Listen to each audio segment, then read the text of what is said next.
welcome to my channel. My name is Carter and I love talking about movies, comic books, and superheroes. I decided to sit down and finally record my full thoughts on Invincible Season 2.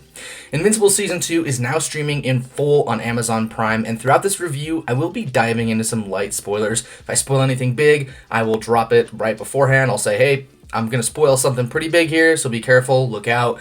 I try not to spoil the comics as much as possible because as someone who has read the comics, there are quite a bit of changes. I am going to talk about what I liked that they did different from the comics, but I will do that later on in the review. And before I get started, let me know what you thought of Invincible Season 2 down in the comments below.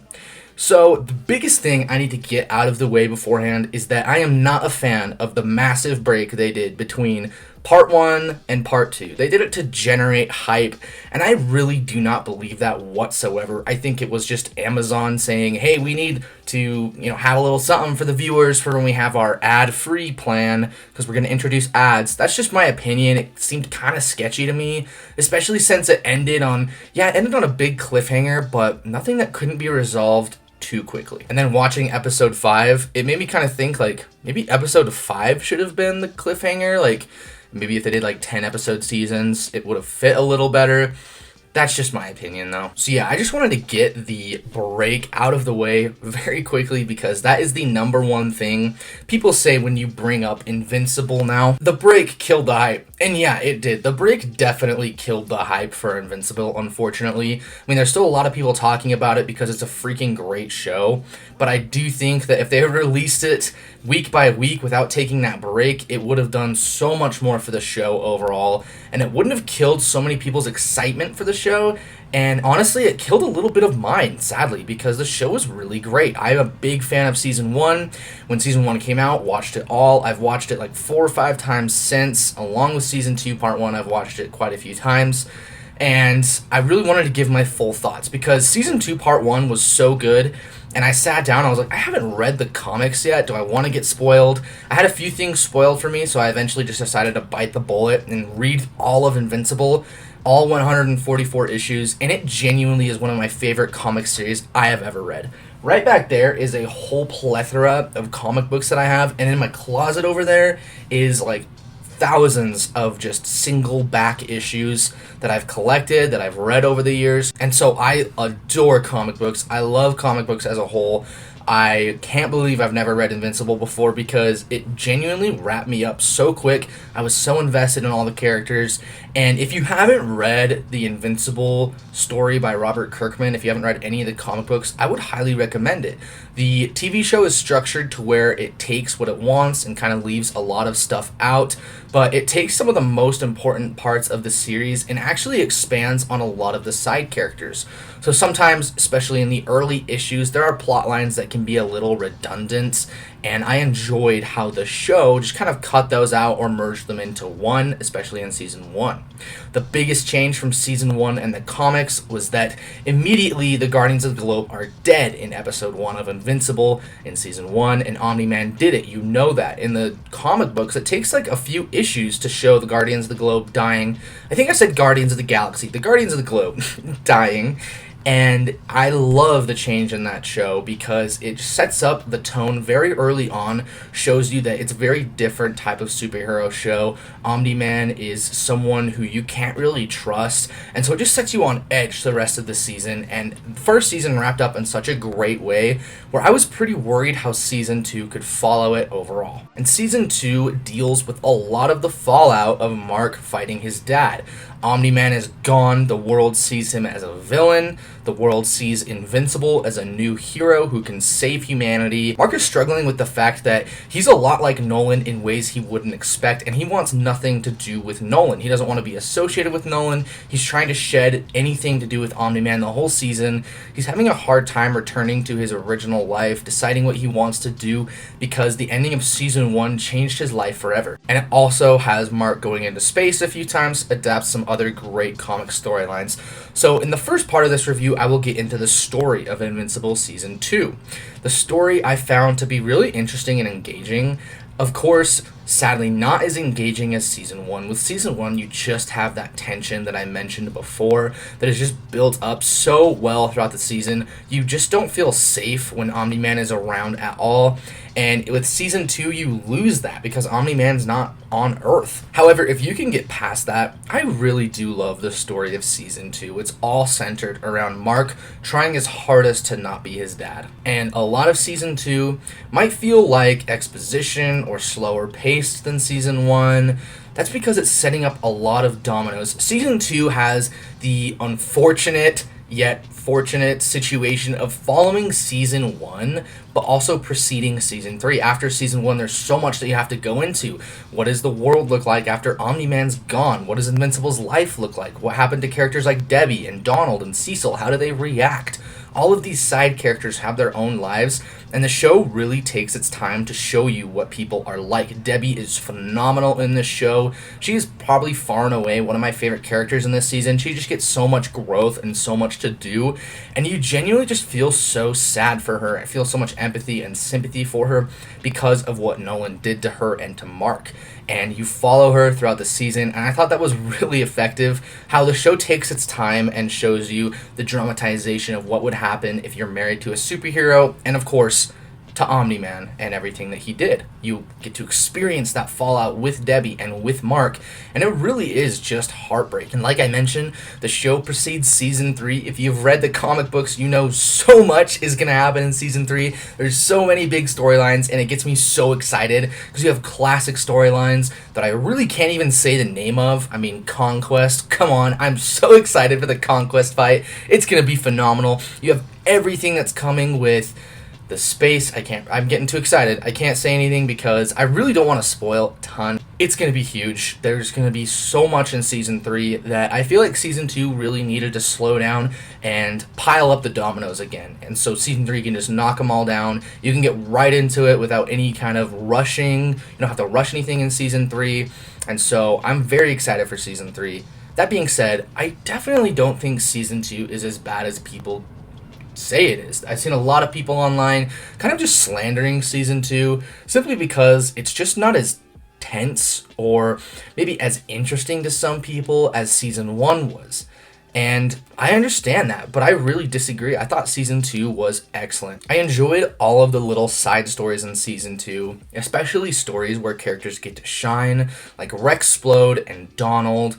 I loved what the season did with those characters. You get more time with Amber, which I'll talk about later, and you just get to see more of Mark and who he is and how he reacts to different situations. Next, I really want to bring up the themes of the show. And like I said, the biggest theme is like fatherhood and trying not to become your father, especially when your father's a villain, and that's definitely a longer theme. But the theme of Season 2 is Mark is trying to break free of becoming Omni-Man. He's trying to prove to everybody, including himself, he's not Omni-Man. But he's so much like Omni-Man in so many ways, and you really see that in the finale. The finale was really good. I really enjoyed the finale. Everything that went down with Angstrom, everything that went down with him and Cecil, that went down with him and Eve was just so well done.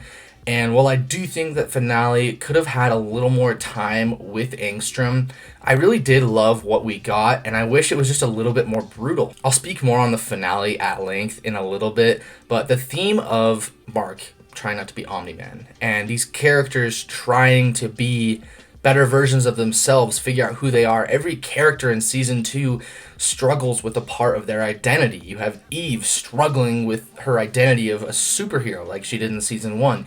You have Mark struggling with the identity of Omni-Man and who Omni-Man was. You have Nolan struggling with that as well. You have Debbie struggling with her identity as Debbie Grayson and instead just Debbie. Who is she without Debbie Grayson? Can she just be Debbie? She can't just be Nolan's wife because Nolan's gone. And I loved the theme of that.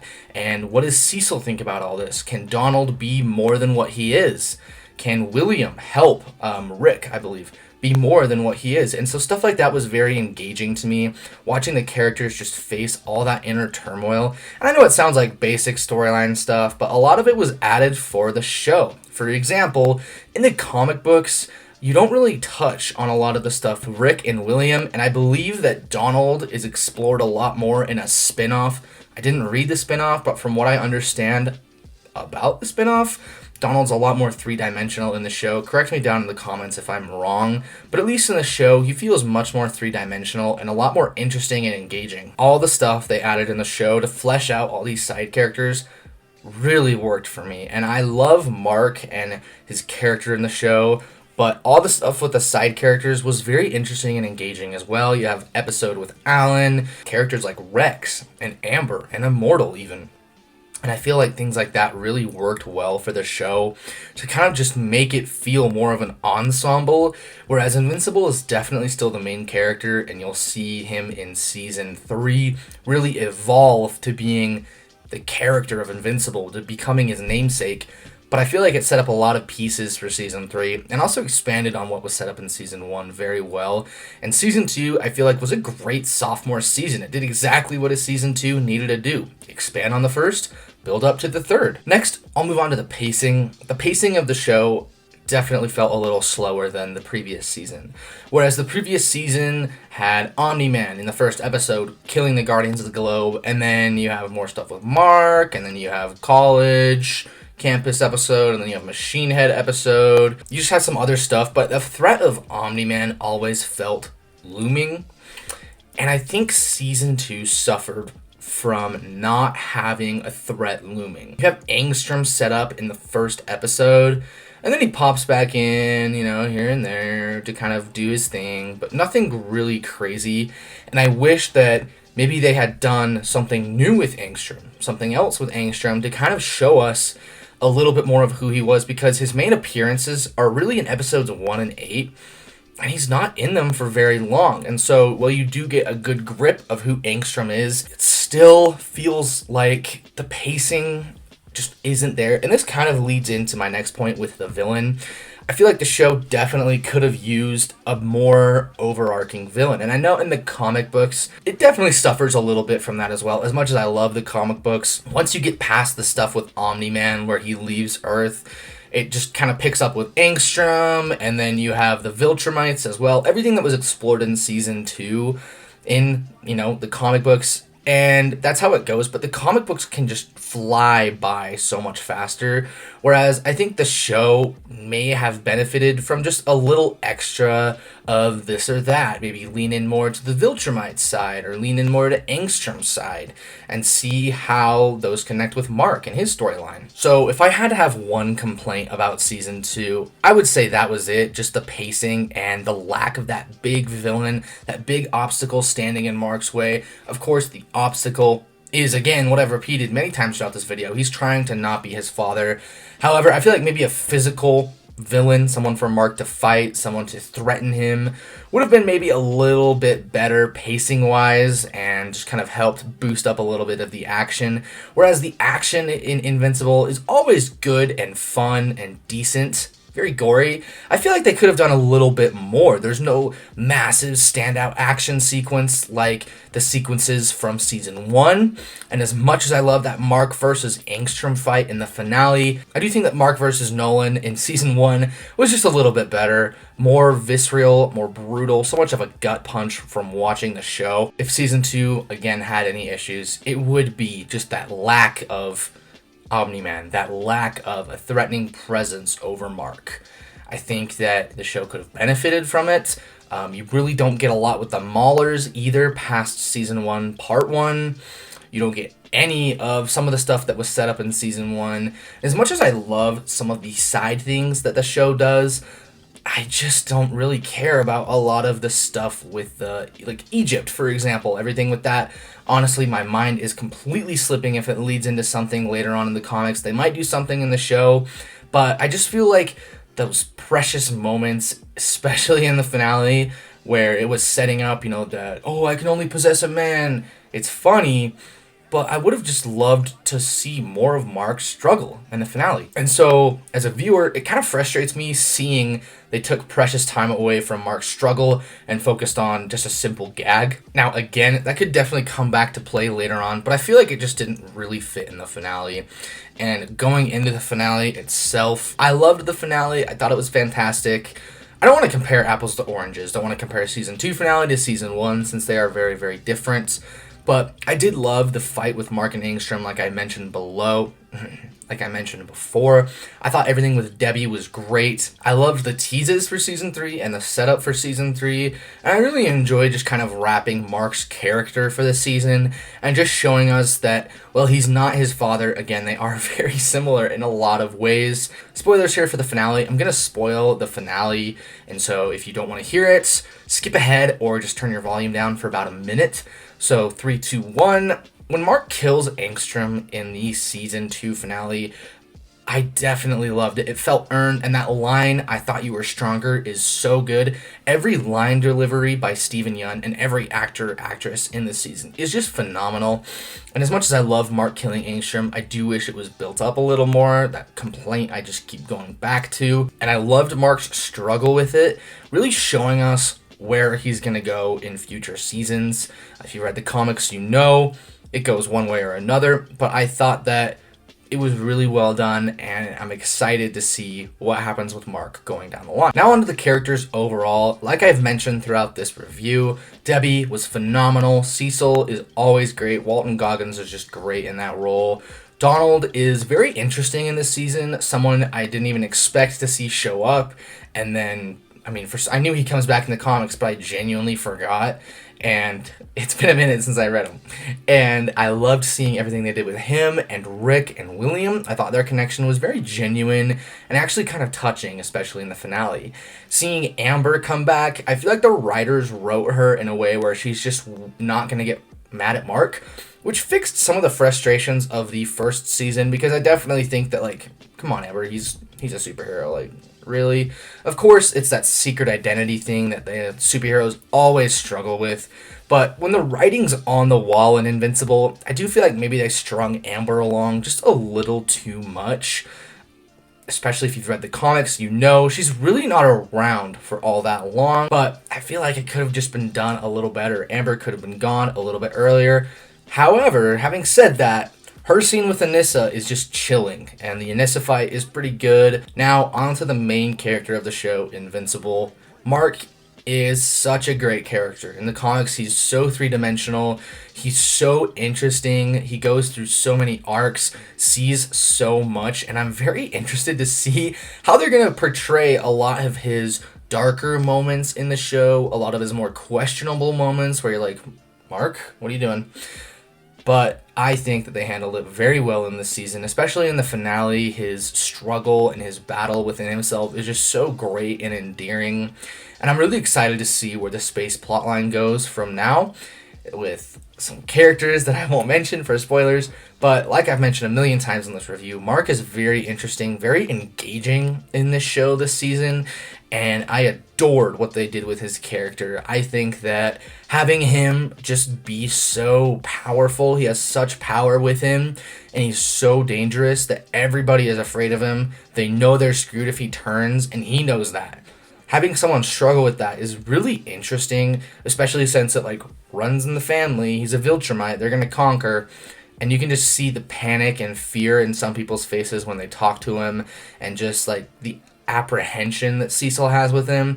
And yet Cecil's just a little more nice in here than he is in the comics, where I'm like, okay, this is a nice change from the comic books. I mean, Cecil's been nice in the comics, but him and Mark definitely have their differences. In conclusion, I thought Invincible Season 2 was great. I am an Invincible shill.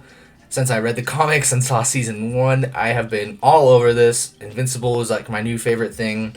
I adore it, and I cannot wait for Season 3. The wait is going to be excruciating. If I had any negatives against Season 2, it would just be that massive break between Part 1 and Part 2. That was just all for ploy and for Amazon to just ruffle up some more subscriptions out of people, as much as I hate to admit it. And when Season 3 comes, it better be less than a 2-year wait, since they're already done with all the voice work and they're deep into animation. With all that being said, I thought Invincible Season 2 was a worthy follow-up to Season 1. While it may not reach the heights of Season 1, I definitely loved a lot more of the character-driven moments, the interesting plot lines for so many of the side characters, and of course, Mark's struggle to know who he is as a hero and as a person. If you haven't read the comic books by now, I would recommend reading them. They've changed quite a bit in the show. If you really don't want to know anything in the show going forward, then I would recommend reading them up to about where the finale ended and then stopping, but it's definitely worth a read some point in your life, whether you do it now or after the show is finished in about 15 years. My verdict for Invincible Season 2, I'm incredibly biased here. I think it is just phenomenal. Season 2 is like a 9 out of 10. It's like on the verge of peak. If they just tightened up a few things, maybe tightened up that pacing, had like a real villain, a real threatening presence throughout the season that had a little bit more oomph to it, then maybe like more Viltrumites or more of Angstrom Levy, it would have been just that perfect chef's kiss of a season. But I loved all the expansion it did for so many of the side characters and just putting in all the pieces for Conquest and everything that follows. So, if you love Invincible, let me know what you thought about Season 2 down in the comments below. Let me know if I'm wrong. Let me know if you hated the season. I definitely agree. The break was terrible. I hated it. Never again, Amazon. Do not ever do that again. Bugs me so bad. And if you're interested in more reviews of movies, of superhero-related media, let me know down in the comments below and check out the rest of my channel. Again, I'm working on that big intro to horror video, and I just said the name of it, but I needed to get this Invincible review out because if I don't, I'm going to go crazy. I've been needing to talk about this for so long, ever since the finale ended, and I really haven't been able to. So, guys, I'm really excited for Season 3, and I think Invincible is one of the best superhero shows, and it's definitely in my top 3 favorite shows of all time. I'd say probably it goes Daredevil, Invincible, and then The Bear. You can tell where my loyalties lie. But as always, guys, my name's Carter Walker, talking Invincible with you, and as always, have a great rest of your day.